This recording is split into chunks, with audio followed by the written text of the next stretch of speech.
El hedonismo es de origen griego, formado por hedone, que significa placer, y el sufijo ismo, que expresa doctrina. Esta se refiere a una familia de teorías, todas las cuales tienen en común que el placer desempeña un papel central en ellas, es decir, una doctrina filosófica que coloca el placer como el bien supremo de la vida humana. El filósofo Aristipo de Cirene, padre del hedonismo y discípulo de Sócrates, realizó una distinción entre los dos lados del alma humana. Por una parte, existía un movimiento suave del alma, que sería lo que se conoce como el placer, y por el otro, un movimiento áspero del alma, es decir, el dolor.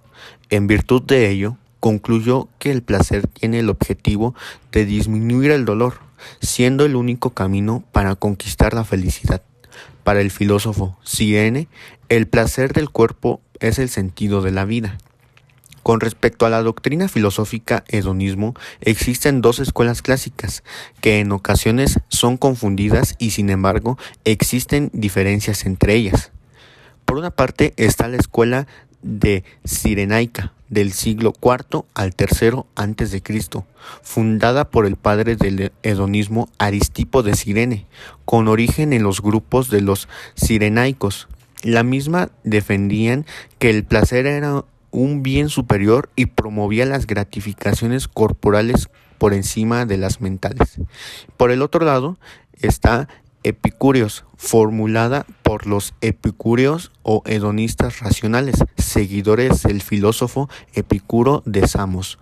En primer lugar, se creó para perfeccionar el hedonismo y por el otro lado asociaba el placer con la tranquilidad y evidenciaba la disminución del deseo sobre la adquisición inmediata del placer. Los epicúreos tienen como objetivo conseguir la omisión del dolor y es por eso que el placer tiene el papel más pasivo y el individuo debe de renunciar a todo aquello que le produce dolor o sufrimiento.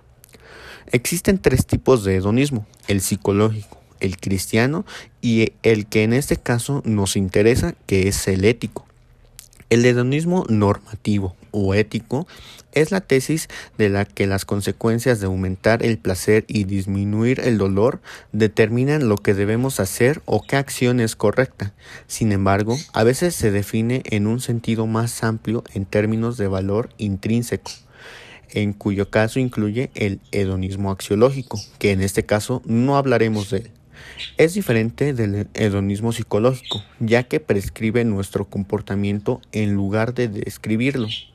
En sentido estricto, el hedonismo ético es una forma de consecuencialismo, ya que determina si una acción es correcta basada en sus consecuencias, que se miden aquí en términos de placer y dolor. Como tal, está sujeto a los principales argumentos a favor y en contra del consecuencialismo. En el lado positivo, estos incluyen la intuición de que las consecuencias de nuestras acciones importan y que a través de ellas debemos hacer el mundo un lugar mejor. Y en el lado negativo, el consecuencialismo implicaría que rara vez o nunca sabemos distinguir el bien del mal, ya que nuestro conocimiento del futuro es bastante limitado y las consecuencias incluso de acciones simples pueden ser enormes.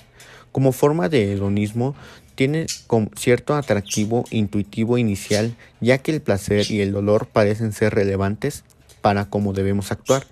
Pero se ha argumentado que es moralmente objetable ver el placer y el dolor como los únicos factores relevantes para lo que debemos hacer, ya que en posición parece ignorar, por ejemplo, los valores de justicia, amistad y verdad.